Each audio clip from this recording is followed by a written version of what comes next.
BKKD yang diperuntukkan untuk aspal ini sebetulnya tidak tepat.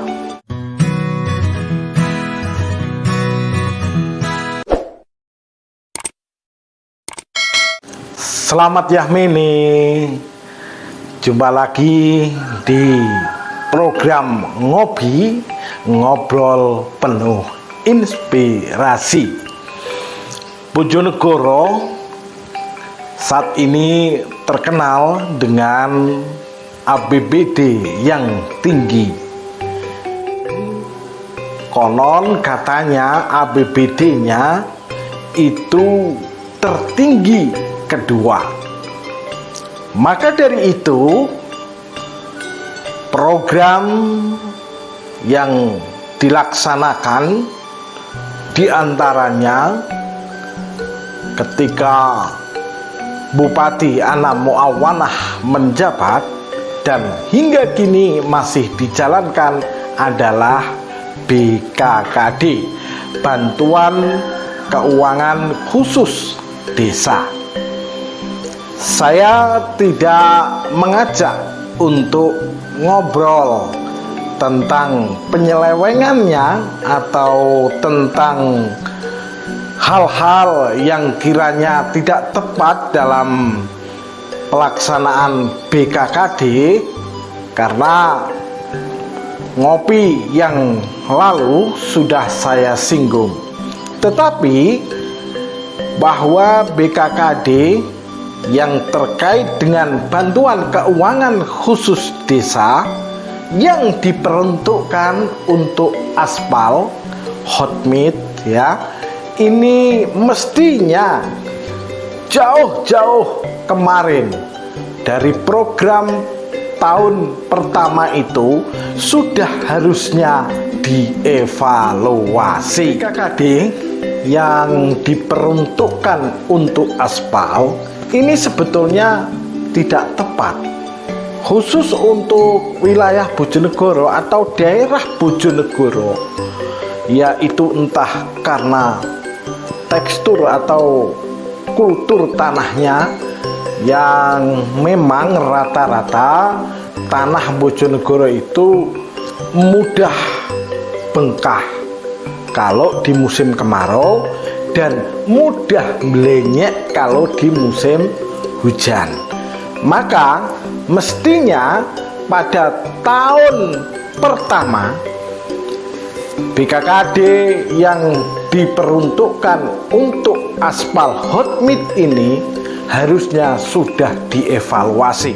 Saya mencatat 98% BKKD yang diperuntukkan untuk hotmit atau aspal ini rata-rata mengalami kerusakan yang pembangunannya, jadi ketika dibangun setelah proyek itu selesai jalan itu sudah rusak. Ini saya sudah survei di seluruh wilayah Bojonegoro. Jadi bisa kita bedakan rusaknya jalan aspal hotmit program BKKD ini ada dua hal. Yang pertama, memang proyek itu hanya asal-asalan atau tidak sesuai dengan bestek.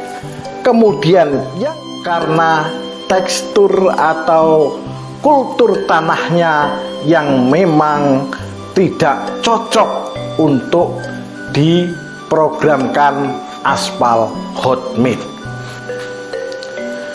Hal ini tentunya siapa yang salah?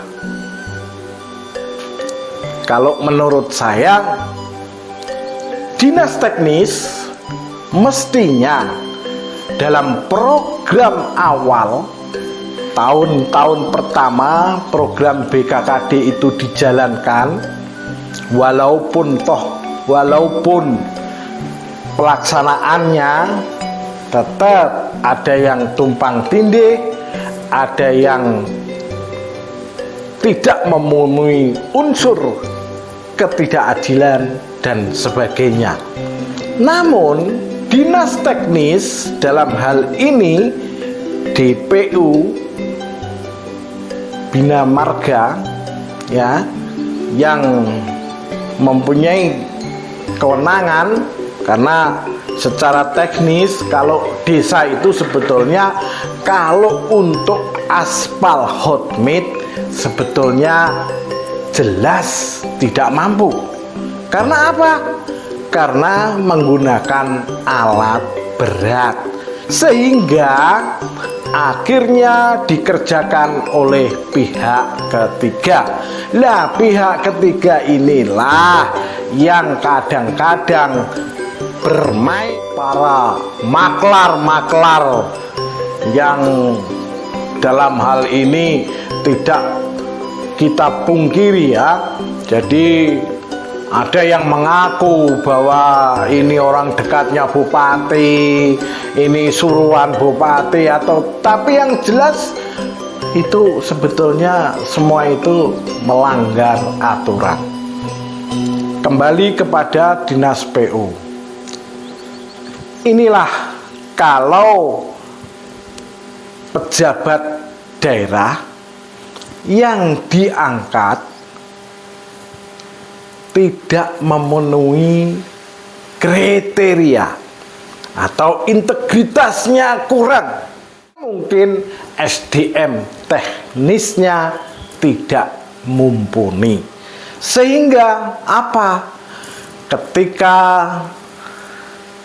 jadi saksi, karena BKKD ini banyak yang menjadi permasalahan hukum yang sudah dilakukan sidang di pengadilan tipikor, yakni yang BKKD di wilayah Kecamatan Padangan. Waktu itu Kepala Dinas PU itu sering menjawab tidak tahu, bahkan lucunya perbub yang mengenai pelaksanaan BKKD ini tidak baca atau belum baca. Ini kan ya sangat lucu toh. Maka dari itu harus ditinjau ulang. Program BKKD bagus kalau penerapannya sesuai, tetapi khusus untuk jalan yang diprogramkan aspal hot mix ini harus ditinjau ulang. Lebih baik diprogramkan untuk rigid beton. Memang biayanya mahal, tetapi hasilnya juga akan lebih baik. Pada dasarnya, dinas teknis itu sebagai pengawasan, ya, jadi pengawasannya, monitoringnya itu harusnya SDM teknisnya mumpuni, sehingga tidak terjadi lagi aspal hot mix 3 bulan rusak dan lain sebagainya. Maka dari itu, supaya para kepala desa juga tidak dikambing hitamkan, supaya BKKD ini bisa berjalan dengan baik sesuai dengan aturan, maka harus ditinjau ulang terkait dengan aspal hot mix. Karena saya bukan orang teknis, tetapi setelah mensurvei dari desa-desa yang mendapatkan BKKD dan digunakan untuk jalan aspal hot mix, itu rata-rata semuanya sudah rusak. Ada yang bengkak, entah itu ada yang sudah morat-marit aspalnya. Nah, ini sekali lagi saya tidak akan membahas pelanggarannya atau penyelewengannya, tetapi lebih menekankan kepada persoalan yang aspal hotbit ini harus ditinjau ulang, Oke ya, itu kira-kira pada program ngobrol penuh inspirasi ini. Mudah-mudahan yang berwenang, yang mempunyai tanggung jawab, stakeholder semuanya mendengarkan apa yang kita bicarakan. Sampai jumpa pada ngopi yang akan datang.